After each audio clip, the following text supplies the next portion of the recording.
Că faraonul a început să-și caute regina. Mai pe înțeles, clubul organizează primul concurs de frumusețe, Miss Cleopatra. Timp de o lună, doritoarele și-au postat pozele pe site-ul olfan.md și uite așa s-au adunat 350 de mândruțe care ard de nerăbdare să câștige marele premiu, o mașină sau măcar o vacanță în Egipt.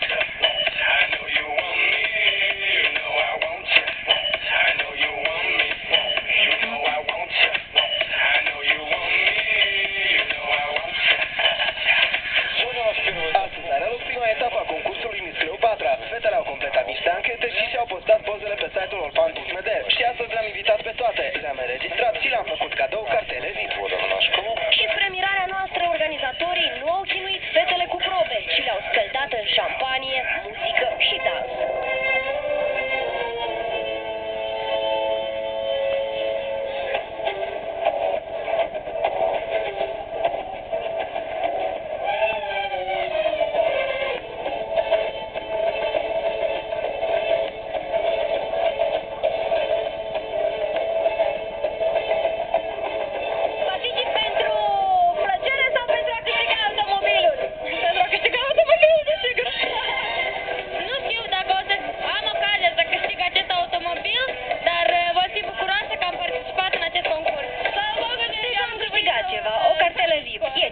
Important, dar sincer nu mă interesează premiul cel mare.